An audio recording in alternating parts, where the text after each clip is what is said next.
Nation. For the first time ever, Studio One Podcast is on location this week. Of course, I'm Sharon Ortiz.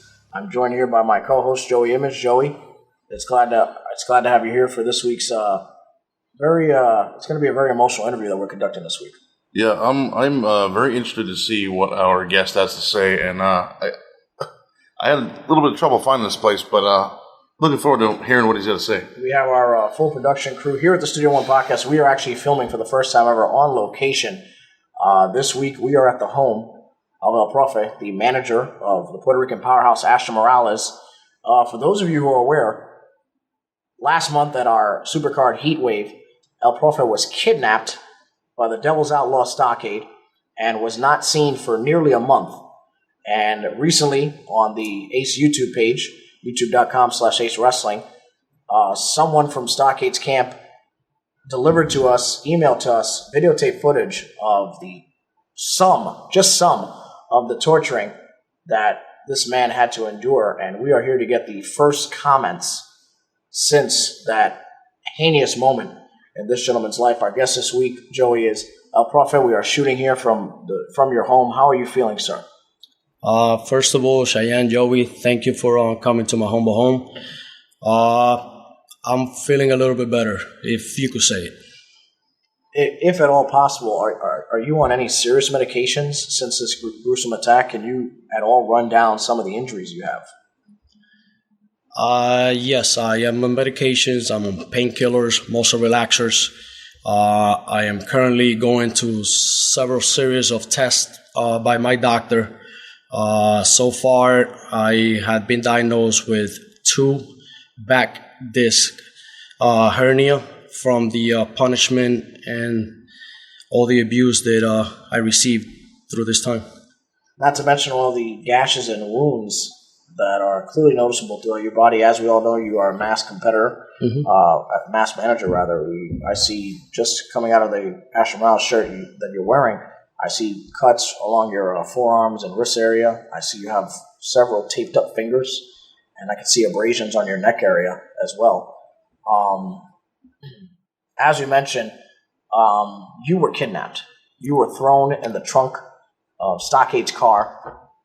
Yes. From out of nowhere, you were blatantly assaulted from behind, and you were taken. Can you at all describe how long were you in the trunk of that car for? That you're aware of. Yeah, I was gonna say, guys, I'm gonna try to walk you through it as best as I could remember. Remember, I was locked up for quite a while, so the one thing that I remember, or the last thing that I remember, was at the end of Heat Wave, after like I usually do after Astro's match, we get together, we go through what happened, Correct. What we're gonna do on the next event, and like we said goodbye to each other, gave a hug, see you later. I'll call you when I get home. On the way out to my vehicle, the only thing that I remember, the last thing that I remember was putting my suitcase in the trunk, and I felt somebody grabbed me by behind and tossed me right into the trunk of my own vehicle. How long I was there, I lost track of time, but he drove for a good few hours before he stopped. And do you at all have any idea where this location was? Stockade is referring to it as its compound, if you will. No. No idea where it is. Again, I was on the trunk of the car. I had no visual. I couldn't see anything. He drove for quite a while, like I said, 2 or 3 hours. So by that time, me being in the trunk of the vehicle, I was a little dehydrated. I was confused. I lost track of time. So I absolutely have no idea where his place is located. I know he took him quite a while to get there. And exactly, was it just Stockade at the helm of this attack? Were there other assailants involved at all? I really couldn't tell you. For what I know and I remember, it was strictly Stockade. Now, I want to veer to Joey. Excuse me. I want to veer to Joey really quickly. Joey, you were one of the individuals that saw the car drive off that evening in the parking lot of the arena. As a competitor, as a veteran, have you ever seen anything like this? No. Not live in person, at least. I've seen stuff on TV, but not like this. He was, when Stockade took off, I mean, he took off so fast there was me and probably 4 or 5 other guys out front just going to our cars just to, put our gear away and take off. Because, as you said, the show had been over. So he just backed up so quick. He almost hit 3 or 4 guys on the way out. And then, he just shot down the street and he got to the end of Hathaway Ave here and then turned and then we didn't see him again. Yeah.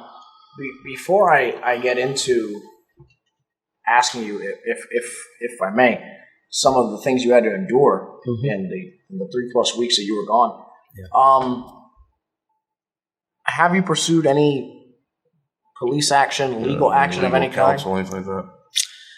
Well, at this point, guys, I lived and experienced what this sadistic person is capable of doing, and I did not, and I won't press charges or go to the authority for the simple reason that I can't put my family in jeopardy. I know what he's capable of doing, and I will not live with myself if something will happen to my family. Who is that? Who's on the door? Who's on the door? Hold on, it's just one of your daughters, Proffe. It's just one of your daughters. My God. We're here in your home. Okay. Just one of your daughters. Okay.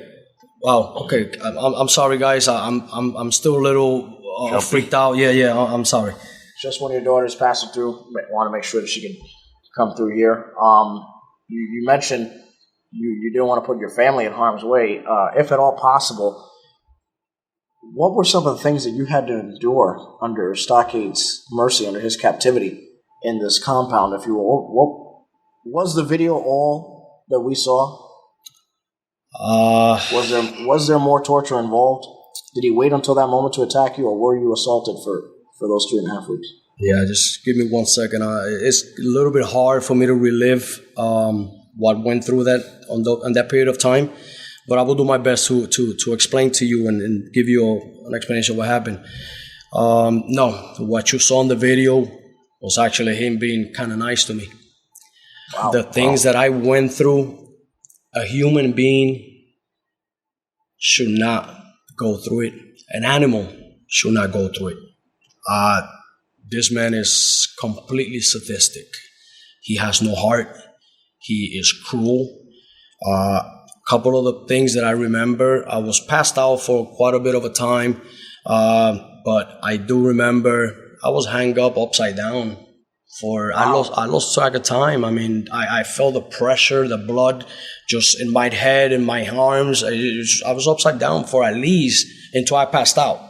When I woke up again, I was already in my cage. We're going to go into it a little bit. You were in a cage? Oh, wow. Did you see, I'm sorry to interrupt you. I saw the video. And I don't remember, I obviously remember seeing you tied up and Stockade sitting in front of you, but was there windows in that? Like, were you at all able to keep track of even time of day? Never mind just actual hour and time, but I mean, you didn't know if it was morning, noon, night, afternoon, evening, what. No, guys, remember when I got, there was no windows or anything when I got kidnapped, it was dark and there was no windows. There was no day of light that I could see. It could have been 12 o'clock on the day. And I couldn't tell. Everything was very, very dark. Were you fed at all? Were you offered any form of nourishment in that time that you were taken? Yeah, going back to what you asked me, one of the punishments, I was hanging upside down until I literally passed out. And I was there without, at least 4 or 5 hours. I woke up, I was in a cage. It was a dog cage. It was a dog cage where I was even uncomfortable being in there because it wasn't even that big. Right next to my cage, there was 2 other cages with Rottweilers. I was going to ask you, were there other cages there, or did he just have this cage specifically for you? Wow. There was 2 cages right next to me with Rottweilers. There was other cages on that room that I couldn't see. They got reptiles and all snakes and all kinds of animals, but 2 Rottweilers right next to me were literally together, like fence to fence. I couldn't stick my fingers in there. I couldn't do anything. I couldn't move much because they would bite. They were on each side of you? They were on each side of me. So you were literally being almost guarded by these dogs. It wasn't that's pretty much what it was. Flanked by a different Rottweiler on each side. Exactly. So there's no way he even wanted to tease the fact that you may have been able to escape. Absolutely. And did he feed you at all? Well. Did he give you dog food or something? Guys, I never thought I would say this, but I wish he would have gave me at least dog food. No. He fed the dogs steak every single day. And while I saw the dogs having this nice steak, I was having a piece of bread. One piece of bread. One piece of bread daily. Wow. And I had a little thing of water like the dogs have. So if I wanted to drink water, I literally had to drink water like a dog. That's just sickening. So sickening. let me ask you a question. Then after you had a piece of bread a day in the water or whatever, where did you have to like go to relieve yourself? So you had to go to the bathroom. And what? I shudder to think that. I didn't even want to ask such a question. As embarrassment as this is, I have to say that I didn't have the privilege of using the bathroom like a human being. Right. I have to do the necessities on myself. In the cage, just in like the cage. The cage from the dogs got cleaned every day.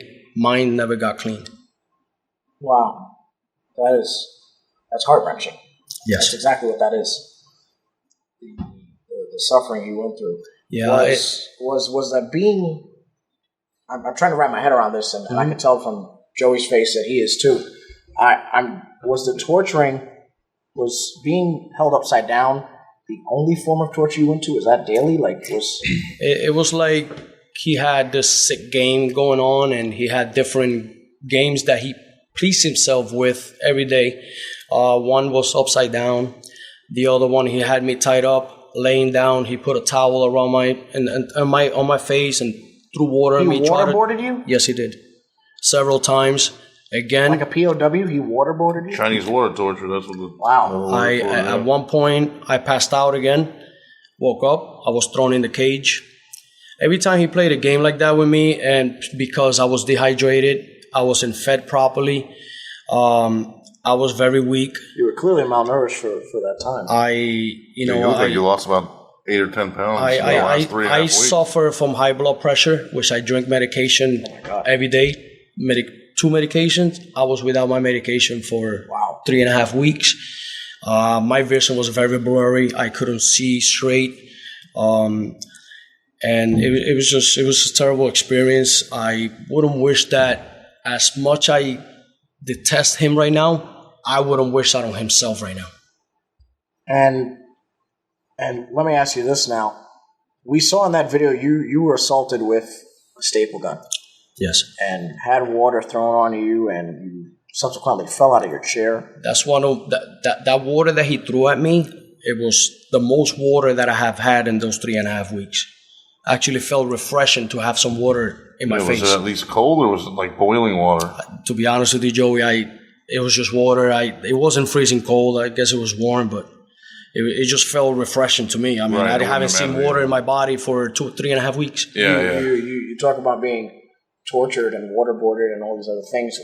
Other than what we saw, the slaps and the attack with the staple gun, physically, did he also continue to put his hands on you? What else physically did this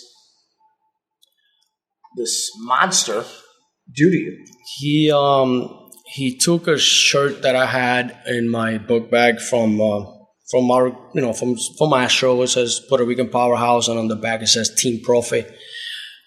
He took it, and when he saw that, I mean, he kind of he changed. He got real mad, real upset. He put the shirt on my chest, and he just literally stapled it to me. He stapled the shirt to my chest. Similar to what we saw in the video. I could show you guys. Look at the wounds. Look at the holes in my chest. Wow. I mean, it's not pretty to see, guys, and I'm sorry. I don't want to see that. That's not. I don't want to see any of that. I'm sorry to. No, I don't blame you. But yeah, he literally stapled the shirt to my chest, and he did all kinds of stuff to me. I mean, he had me tied up at one point on the floor. He stepped on me. He put. I see the abrasions on your neck and on your forearm area. You were clearly physically assaulted more than what we saw in the video. One day, I guess he was tired and didn't have anything to do with me, so he just put a set of headphones on me, and he blasted heavy metal for 4 hours in a row. I couldn't hear anything but straight drums, guitar. Well, I wouldn't consider that to be torture.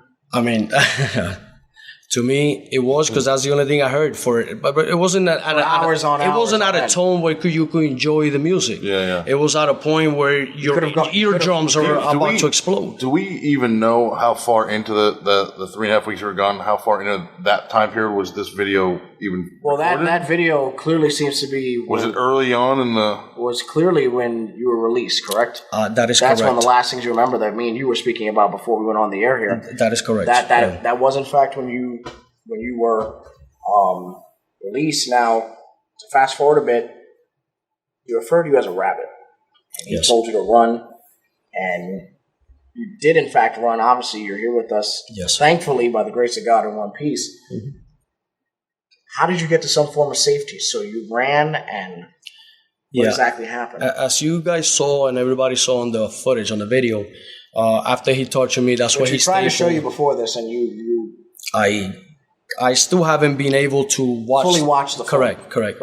I saw glance of it, but after he stapled the shirt into my chest with a staple gun, he threw me on the floor, and he just at that point, I will say that it was my breaking point. If you notice, I was just crying hysterically. I couldn't stop. Mentally I broke down. So I guess I'm not gonna say he felt compassion. But he was done with you. Yeah, maybe he felt he got his message across. At that point, I think exactly that's what happened. He felt that his purpose was served already. Were there? I'm sorry. Mm-hmm. I asked you that about how long into the thing this was filmed because I'm wondering if there were other times where he sort of teased the fact that he was going to let you go, and then maybe as you were taking off, he grabbed you and pulled you back or something like that. I mean, did he? You were just there for 3.5 weeks straight? Or was there ever a point where you thought, like, all right, maybe now I'm going to get out of here? Well, Did you try to escape it all even to follow up? Well, yeah, that's a good... No, I couldn't, guys. I was tied up the whole time. I mean my feet were tied up, hands were tied up. I couldn't move. And besides that, even if I tried, I was so dehydrated that I couldn't. I don't think I could have done much to confront him to try to escape. But that. Going back to that day where he released me, yes, he let me go that day, but there was one incident before that where he had done the same thing, and after he touched me and he just did all kinds of stuff to me, he let me go. And I ran. And when I got to the end of the hallway, which it was dark, I couldn't see anything. When I got to the end that I saw the door, I said, man, I'm safe. I'm out of here. When I opened the door, there was 4 pit bulls there. Oh, my God. And not tied up, not in cages. There was 4 pit bulls waiting for me to open the door so they could have dinner. They were hungry. And guess what? I was a rabbit. I was their dinner. Wow. As soon as I saw that, I closed the door right away and I ran back inside. You're almost safer. And I had no choice but to beg Stockade to let me back inside my cage because I felt safer there. Right. Wow. And going back to your escape now, how did you get any form of safety? How are you still here with us? Yeah. Well, as you saw on the video and everybody saw on the video, once he let me go, I ran.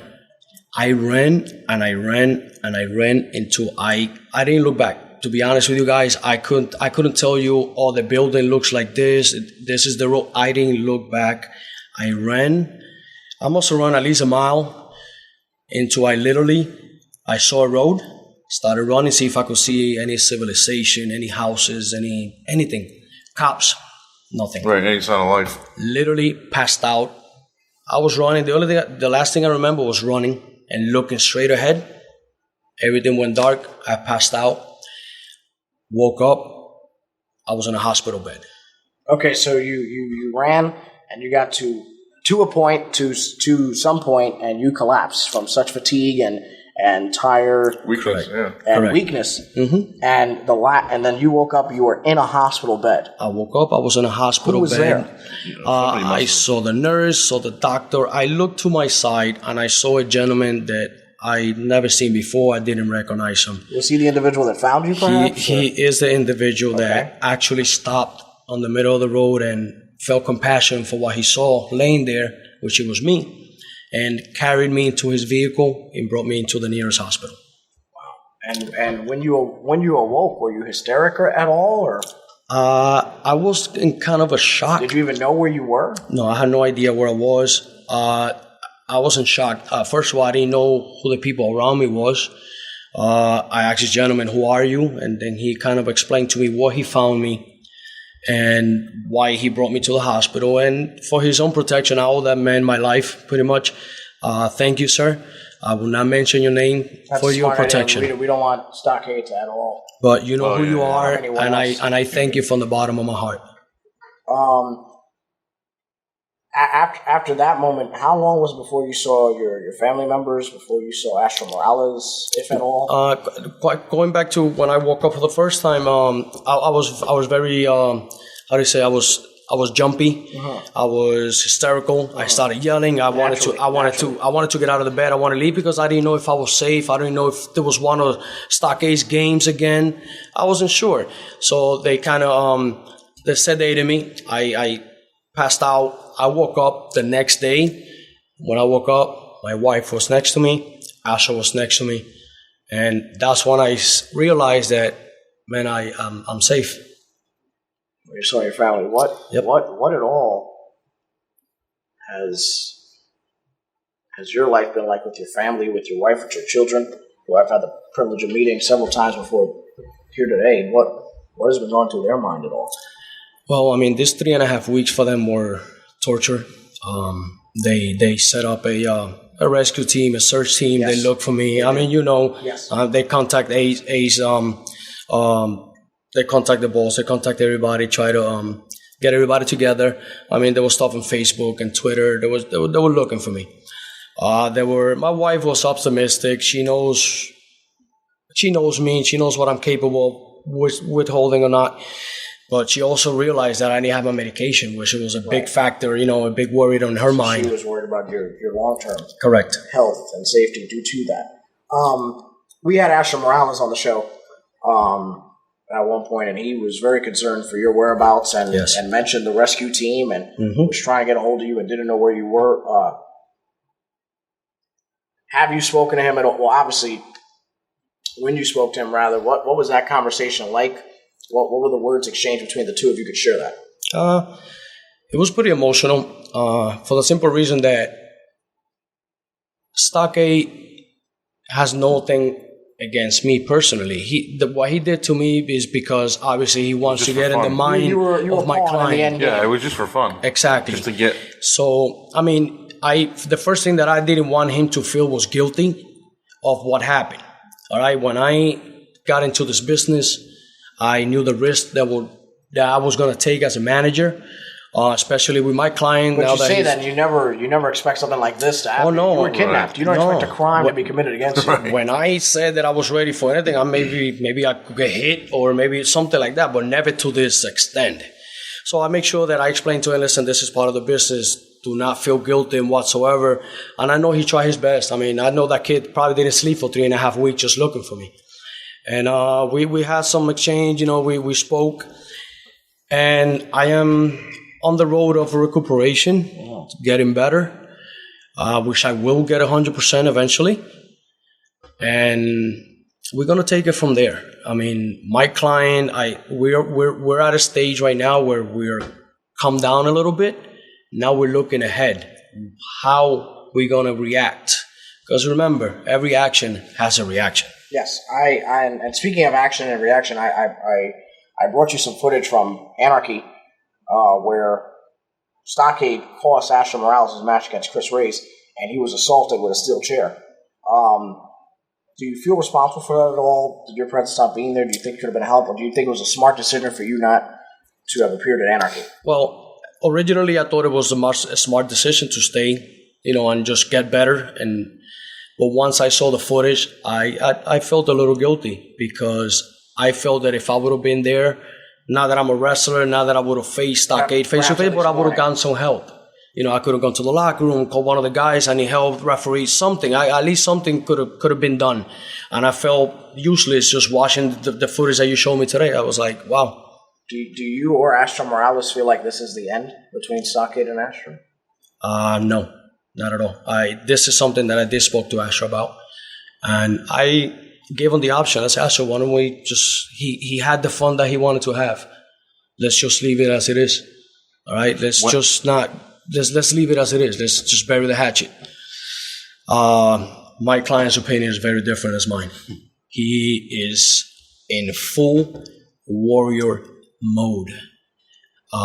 My client is a very good kid, as you all know, Astro. Very educated kid, hardworking kid. Doesn't do anything but take care of his family, take care of himself. But Stockade has awoken a part of him that I don't think Astro knew that he had. And we saw some of that at Anarchy when he came back out and tried to take Stockade on and ended up assaulting Chris Rage, which ensued, throughout the arena. It seemed. And as a person, can you see yourself coming back to managing here? Absolutely. Without a question. At some point, absolutely. Right now, my health is delicate. I do have to get better. I have to get 100% so I could do my job properly. But yeah, no question about it. Would a Proffe be back? Yes, absolutely. Do you leave your house? Like, if that was me, I'd be terrified to go. Terrified to leave the house. Like, I agree. That's a great question. To be honest with you, I haven't even stepped out of my door. I haven't been to my backyard. I usually go out every morning, get the paper. I haven't done none of that. Right. Where I'm at right now in my room, laying in my bed, that's pretty much where I've been since I got home. I didn't see my kids to like 3 days after I was here. I wasn't capable. Of course, you don't want your kids to see you in such a weakened state. Exactly. And before I go back to you, Proffe, Joey, you were at Anarchy, clearly. Did you see the rage from Stockade's eyes as he was assaulting Astro with the steel chair? As a competitor, have you ever seen anyone like Stockade? I don't think I've ever seen a situation this personal. Okay. Obviously, I've seen a lot of personal stuff, but I mean, this was absolutely pushing the line, or pushing the envelope, I should say. Stockade is a madman. I don't even know how to say it, any more plainly. Seeing a guy like Stockade do what he did to Astro and do what he did to Proffe makes me happy that I'm retired. Wow. I mean, and that's coming from a 15-year veteran. He's just, I don't know what his motivation is right now, and it almost makes him seem like more of a nut job just because of the fact that, like Proffe said, this wasn't even anything personal with him. This is just fun for him, just to get to get under Astro's skin. That makes him even more of a maniac, I think, in my opinion. Now, I have to ask a question. I have to say this. Do you think Astro can come out on top in this situation?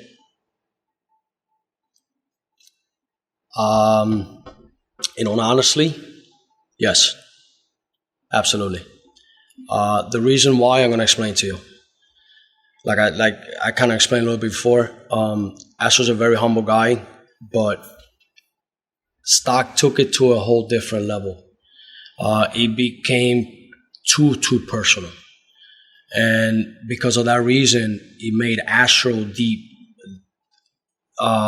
deep inside of him. And like I said, the Astro that we are experiencing, that we are seeing now, is a whole different Astro. I was shocked when I saw the footage of his match and the way he brawled with Chris Reyes. It's just, Astro is becoming a different animal right now. Yeah, clearly. I've never seen such ferocity come out of Astro, and he continues to become more and more vicious as the months go by, because Stockade is, as you said, bringing something out of him that I've never seen out of this man before, and I've seen him compete, essentially from the start of his career. Correct. Here in Ace. Our next super card is September the 5th at the Morgan Jr. Arena Collision Course.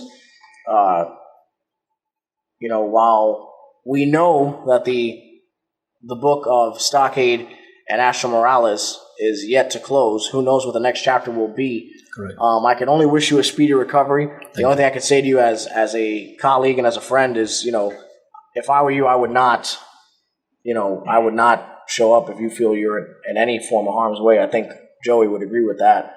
Let me just ask one more thing. Mm-hmm. In your opinion, when will Astro be satisfied?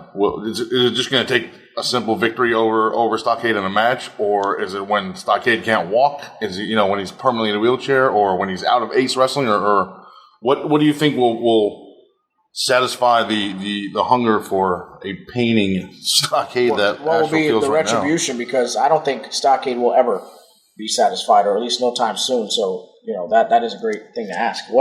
When will it end for Astro? I can't see Astro saying, "Okay, I beat Stockade now in a one-on-one match, and that's it. It's over. I move on to another opponent and move up the ranks." I can't. As personal as this has gotten with you being his manager and his longtime friend, I can't see it being that simple. I can't see Stockade getting off that easily, I should say. Yeah, I don't think a simple 1-2-3 victory is going to solve this issue with Astro. And I think the ideal person to answer this will be obviously Astro. Of course. But my opinion, by knowing Astro for the period of time that I know him, managing him, Astro will know when he's satisfied. I think it's going to take a great lot of beating from my client to Stockade. Right. For my client to be satisfied. This is going to get ugly, guys. This is going to get ugly. And judging by the level of carnage Stockade can deliver and the amount of rage that he is bringing out of Astro, if and when this ends, it's going to be very, very ugly. It's going to get ugly. Oh, yeah. My client is training like a maniac. I have not seen this kid train as much as he's training right now. And this is insane. He is all 100% in. This scenario is insane, but I think if and when it ends, it's going to be even worse than that. Proffe, thank you for allowing us in your home. Thank you for your time. I wish you nothing but a speedy recovery once again. Joey, any final thoughts on this at all? I don't even know what to say. I'm Yeah. almost. It's just shocking the stuff that we didn't know before we got here that we've now heard. I just wish you a quick recovery, and Thank I you, hope to guys. see you back at the arena soon. Yeah. Thank you, guys. And again, Hopefully. hopefully you don't feel you're in any harm's way when you return. That's all the time we have for this edition of the Studio One podcast. Thank you for joining us. If you're going to say it in Studio One.